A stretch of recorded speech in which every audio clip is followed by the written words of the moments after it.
Welcome to another romance recommendation video.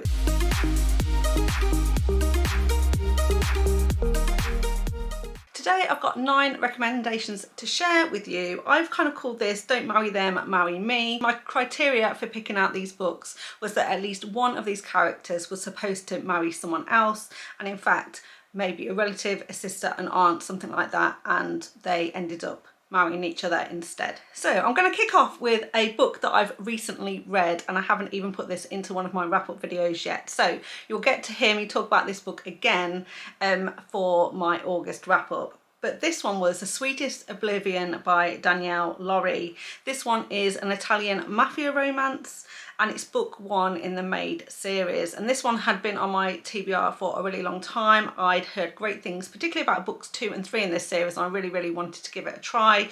But I'd heard that book 1 wasn't quite as good, and so I kind of was a bit more hesitant to read it. However, let me tell you, this book was absolutely fantastic. I loved every single moment of it and ended up rating it 5 stars. So this one, in addition to being a mafia romance, it's also a forbidden romance and forced proximity as well, because the hero in this one is Nicholas, and he's actually arranged in marriage to our heroine's sister to form an alliance between two mafia families. Now, the sister that he's supposed to be engaged to is actually the younger sister, so technically the elder sister should have been first up on the chopping block, as it were, for this arranged marriage. However, our heroine is Elena, and 6 months prior there was a really big scandal because she'd ruined herself with a security guard, and the family were not too happy about this because obviously in Italian mafia families the women are supposed to remain virgins until they get married, and so this was a massive scandal,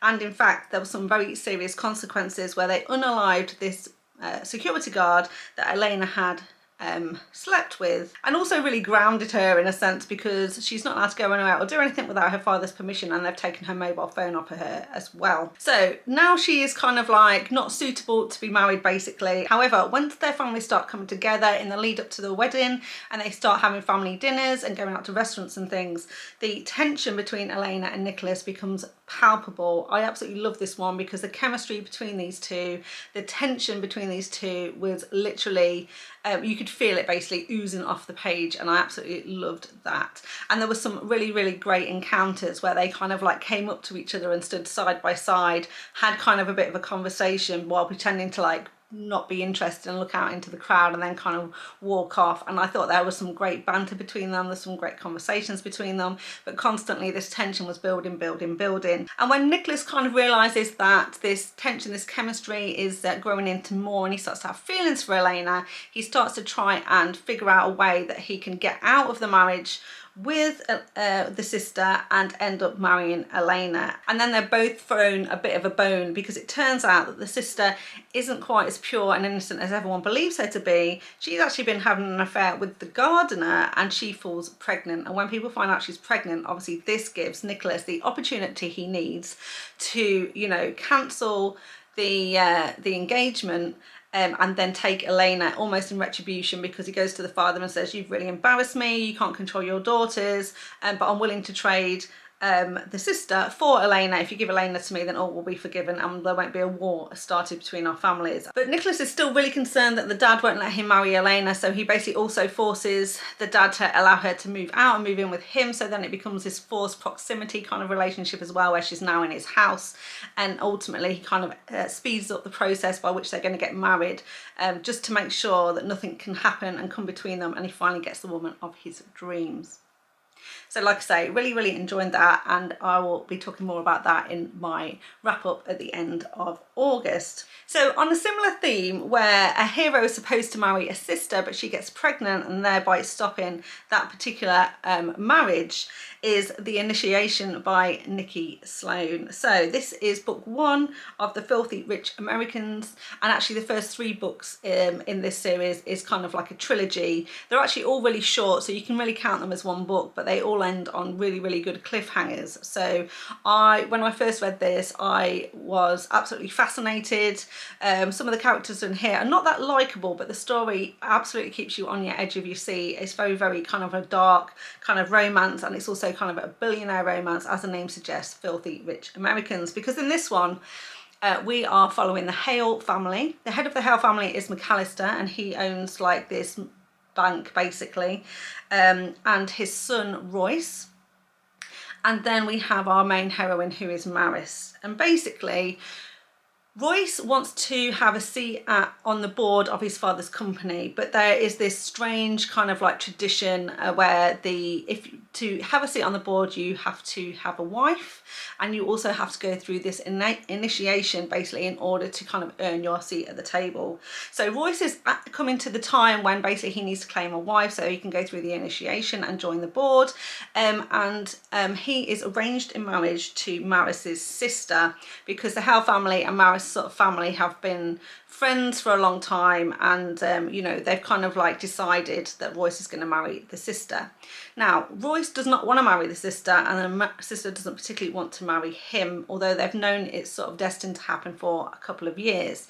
So Royce has been very sort of manipulative, and he decides that he wants to marry Maris instead, and kind of engineers a situation where he kind of suggests quite strongly to Mary's sister that if she were to get pregnant by somebody else, that would mean that he would be unable to marry her, and then it would leave him wide open to take Maris for himself instead.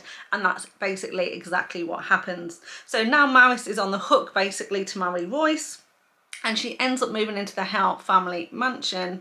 Yeah, what happens after that is very dark, quite sinister.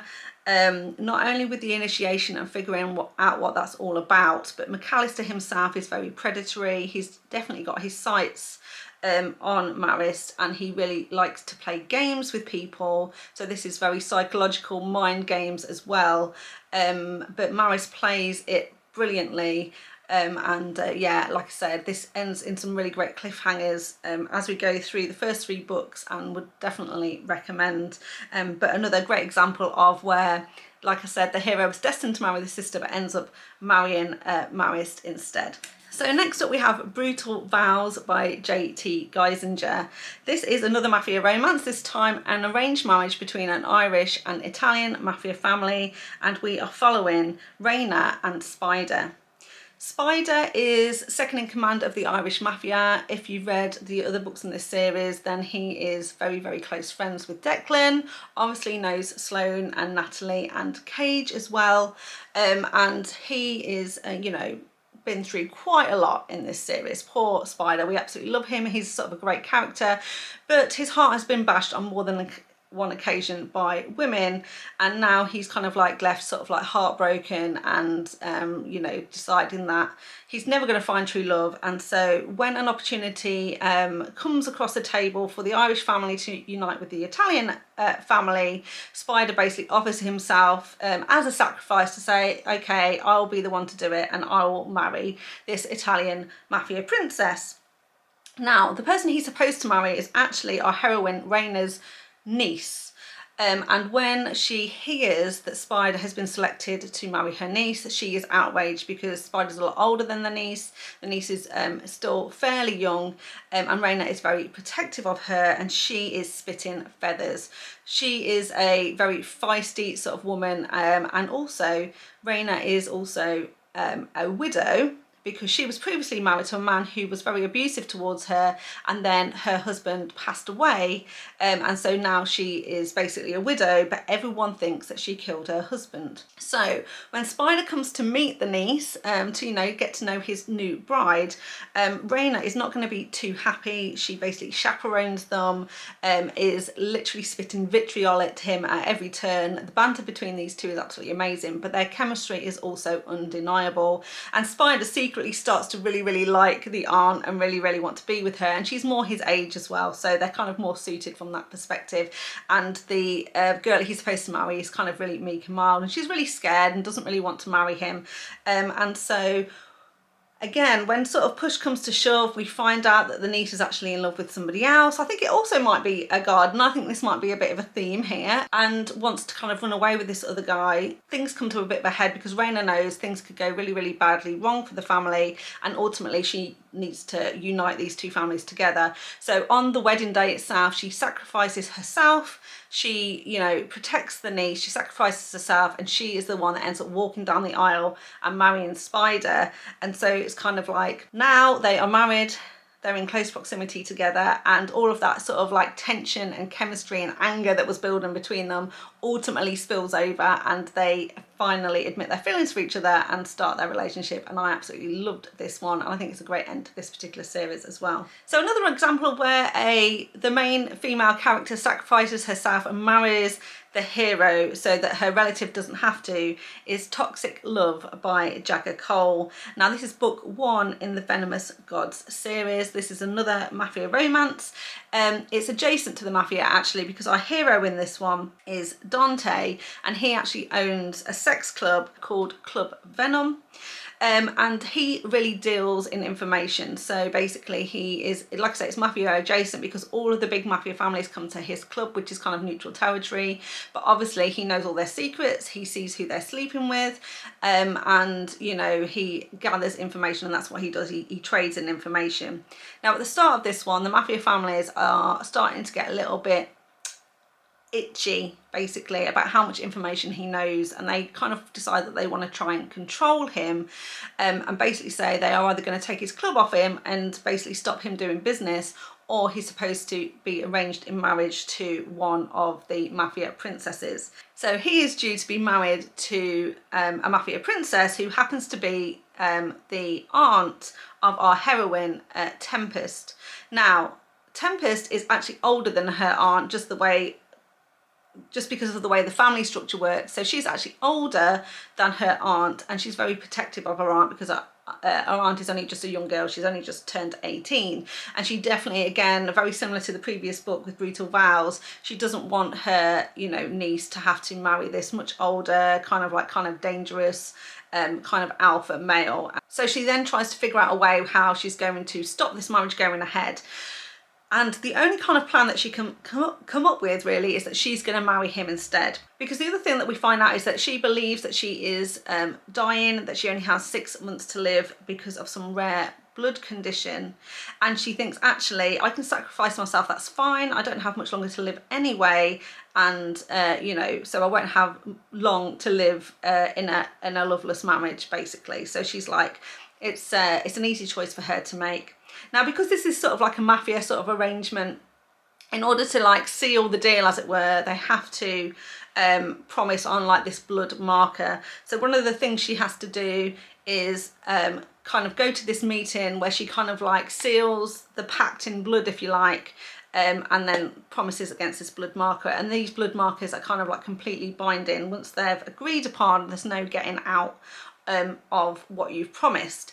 And so in order to trick everybody, what she actually does, she goes concealed, her identity is concealed, she makes sure she goes in the car with blacked out windows and things like that, and when it comes to the time, she pretends she's shy and she doesn't want to face him, and so she puts her hand out of the window, seals the blood marker, and then reveals it's her, and now he's basically trapped into marrying our heroine in this one, who's Tempest, rather than the aunt, and then their relationship goes from there. There's loads of really interesting plot points in here, lots of intrigue and things that they're trying to figure out together, and they realise that they're actually not enemies at all, and they're actually maybe working on the same team. So I kind of liked this one as well, but I thought it was a great example again of this heroine who sacrifices herself and marries the hero to protect a family member. Okay, so then the next 2 books I want to talk about are actually twin swaps. So this is where our heroines are actually twins, and they kind of like, in a case of either mistaken identity or deliberate switching, they end up, the heroes end up marrying the wrong twin, essentially. So the first one is Taken by Him, which is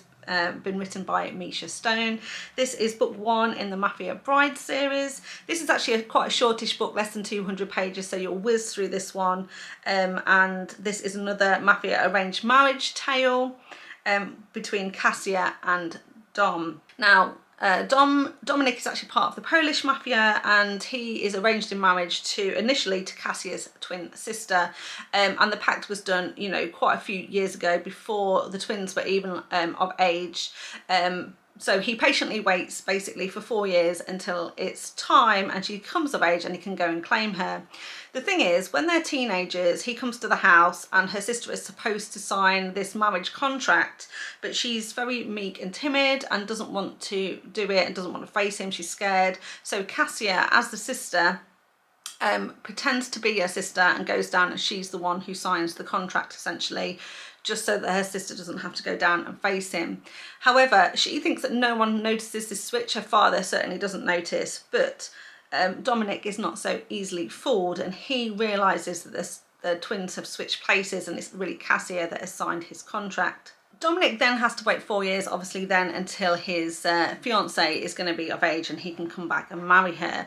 Now, tragically, during this time, the twin that he's supposed to marry actually dies in a car accident alongside her mother, and so Cassia is the only remaining twin. So Cassia just assumes that this marriage contract is going to be kind of null and void, because obviously her twin sister has passed away. But no, Dominic still comes back to claim her and points out that she was the one that actually signed the contract, and therefore it's still valid, and he kind of forces her to basically marry him, and so their relationship goes from there. This is a Measha stone, so check your trigger warnings. They tend to be like high spice with BDSM elements and spankings and that sort of thing. So if that's not something you enjoy, then don't read this one, but if you just want to quick, fun, spicy read, then I would highly recommend. So another twin swap is Scorn of the Betrothed by Zoe Blake, and this is book 5 in the Cavalieri Billionaire series. This is another sort of a mafia adjacent kind of series. The men aren't technically in the mafia, but they know people who are, and obviously they are billionaires. Now in this one we're following Matteo and Ella.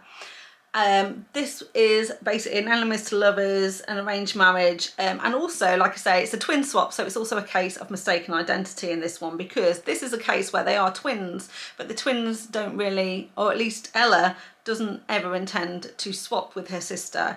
It's just a case of mistaken identity, and Matteo mistakes her for her sister, and things go a little bit too far. So let me explain. So basically, we've seen Matteo in this series. So this is book 5. We've seen Matteo, and lots of things have gone down in this family. Things are starting to bubble over. There's potentially going to be some sort of fight on the street, basically, because of all of the things that have happened so far in this series. So Matteo really wants to do the right thing by his family, and he thinks if he has an arranged marriage with another family, this will prevent basically this kind of war from kind of breaking out. So he is arranged in marriage to Ella's twin sister. The thing is, Ella's twin sister is, you know, a lady about town. She just loves life and lives it to the max. She's out all the time, drinking, partying, going out with boys, and very sassy. Now, it's very clear that she doesn't want to marry Matteo, and also has got sort of like ulterior motives and agendas going on. Meanwhile, her sister Ella is, you know, the meek and mild one. She's sort of very sweet, is very demure, you know, likes reading, so she's a bit of a bookworm and that sort of thing. So she is complete contrast to her sister. Now, Matteo starts to get really annoyed that the woman he's supposed to marry is kind of making, you know, him out to be a bit of a fool in public, and he decides that he's going to go in early before the wedding and put a stop to her antics, basically, put her in her place, and, you know, explain what kind of wife she is going to be. So when Matteo turns up, there's this kind of masquerade party going on. There's like, and so basically everyone is in costume. And when he spies who he thinks he's going to marry, it is actually Ella. And at first he can't tell the difference. So he approaches Ella and just completely assumes that she is the person he's going to marry. He's very inappropriate with her as a result. But because Ella's sort of meek and shy and mild, she doesn't really stop him. But he also notices that her personality is a little bit different, and he's like, you're not quite as I thought you would be, but I like the fact that you are agreeing with me, and it seems that I've put you in my place. Next thing is he bumps into the actual sister, the actual twin sister who he's supposed to marry, and she is back to her feisty form, and he gets really kind of whiplash because he's like, 1 minute you're being nice to me, the next minute you're being horrible to me, I can't figure this out. And although it's really obvious to us as readers, it takes him a couple of chapters to realise his mistake. Of course, by this time, he's decided that he actually really prefers the meeker, milder sister, and starts to figure out a way where he is going to end up with the sister, because that's kind of where he wants to go. Turns out he doesn't have to work too hard, because the sister actually is evil. She doesn't want to marry him either. She's got her fingers in lots of pies. She's, you know, plotting to overthrow her father. All kinds of stuff that's going down. And in the end, Matteo knows that he needs to take Ella away for her own safety. You know, when she's still refusing to marry him, he kind of takes matters into his own hands and kind of forces a marriage upon her. But again, Zoe Blake is a fantastic author. I really like everything she writes, but she does do a lot of dark romances, and again, high spice, lots of very alpha males, BDSM elements, spankings, that kind of thing. So also please read your content warnings for that one as well. Okay, so then something very, very spicy and naughty. We have this one here, The Best Man by Sam Mariano. This is also another short one, another short novella. So the couple that end up together in this one is Marcus and Jess. But Jess, at the very start of this novel, is engaged to Marcus's brother Joey, and in fact they are on their hen and stag do, so the bachelor and bachelorette parties, and their wedding is the next day. Now, Marcus definitely has his sights on Jess, and he is one of Sam Mariano's heroes. So, of course, he is going to make sure that she doesn't marry his brother and she ends up marrying him instead. And the way he's going to go about this is very, very naughty indeed, because the night of the bachelorette party, she actually comes home a little bit earlier. The bachelor party is still kind of in their kind of apartment, so the boys are still partying. They've also got some sort of strippers downstairs as well, and so she just kind of sneaks into the house, goes up to the bedroom, and is pretty exhausted. Now Marcus comes into the bedroom looking for condoms and notices that she's home early, and so begins his plot basically, because what he does is he convinces her that Joey has always had this fantasy to sleep with like a stranger essentially. So he convinces her that he's going to tie her to the bed, he's going to put a ball gag in her mouth so she can't speak, and turn the lights down really low, and then he's going to get Joey into the bedroom and basically say, you know, here's your opportunity, have at it. So she stupidly agrees to this, because then what actually happens is Marcus does not bring Joey in, at least not at first, and instead he brings in his dad and Joey's other brothers, and they all have a lovely time with her, because he again manipulates them and convinces them that this is a girl he's hired for the night and they should all have a bit of fun, since it is a bachelor party. And because the lights are dim and, you know, she's not able to leave and also not able to speak, they don't realise it's her until finally he brings in the fiance and he realises what's gone on, and things kind of blow up from there. So then the next day, when the wedding is supposed to take place, it's all a bit of a hot mess, because Joey doesn't want to marry her, but he doesn't want to cancel the wedding because, you know, he wants to save face in front of all of his guests. She definitely doesn't want to marry Joey anymore, you know, is wondering what the hell is going on with Marcus. But meanwhile, Marcus is determined that the wedding will go ahead, but instead of her marrying Joey, she is going to marry him instead. And so, like I say, this is one wild ride, especially for such a short book, but it's very, very spicy, but a fantastic read, thoroughly enjoyable, and would highly recommend. So next up we have Taken by Sinette by Michelle Hurd, and this is book 1 in the Sinners series. Now in this one we are following Nicholas and Tess. This is a Greek mafia romance. It's also an arranged marriage, and Nicholas is Tess's stepbrother, barely, but I'll explain. And also it's a hero falls first tale, because in here we have Nicholas, who has recently taken over the Greek mafia from his father, who has decided he's going to retire. So Nicholas is the head of this Greek mafia. Now his father actually decides he's going to remarry, and he remarries somebody not in the mafia, and it actually ends up being Tess's mum.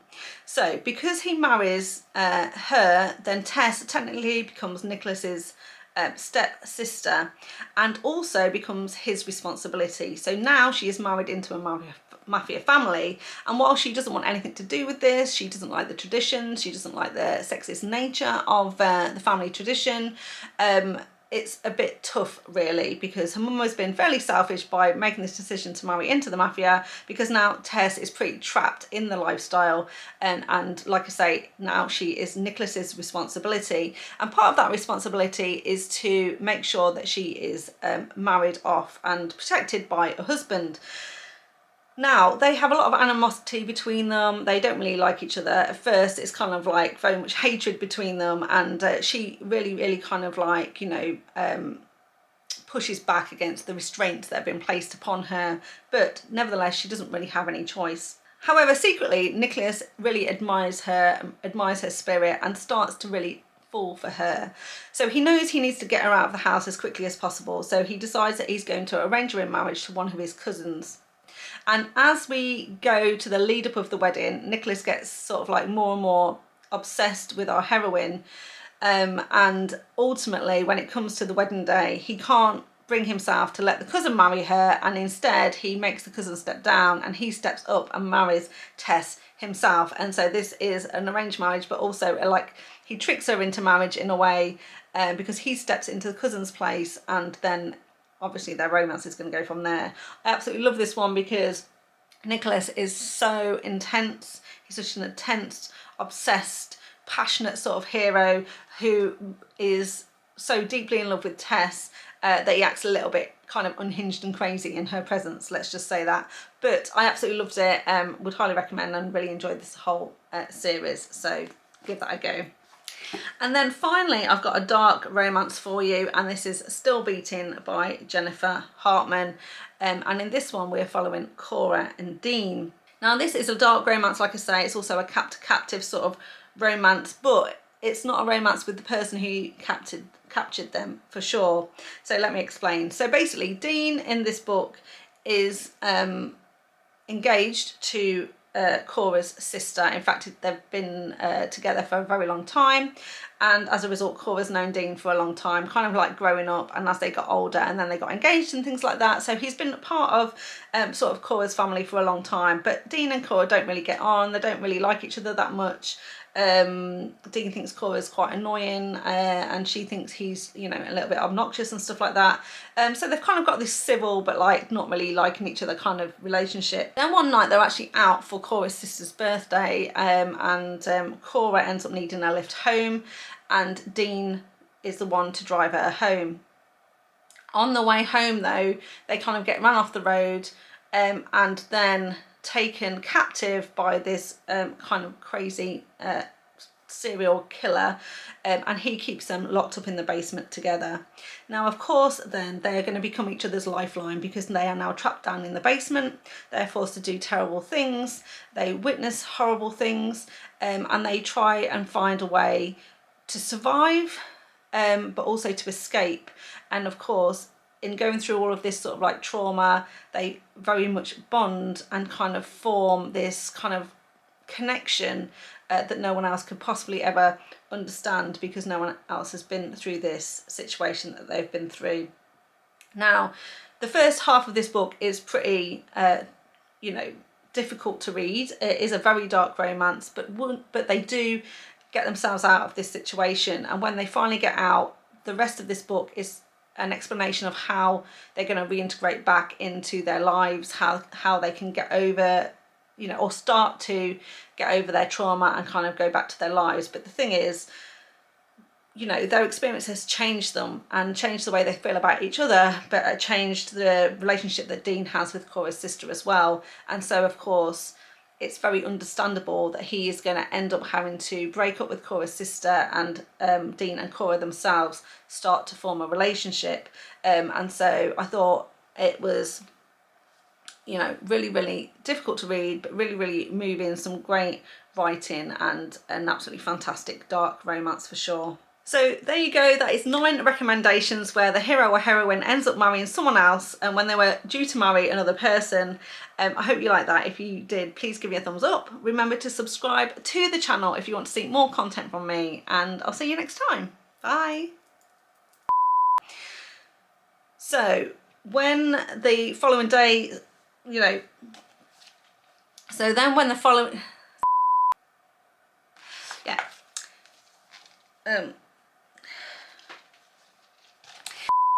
and you know, starts to figure out a way basically where he is going to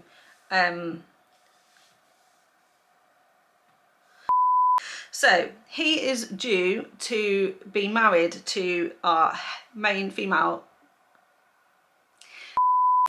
So then another one where a family member sacrifices themselves by marrying somebody. So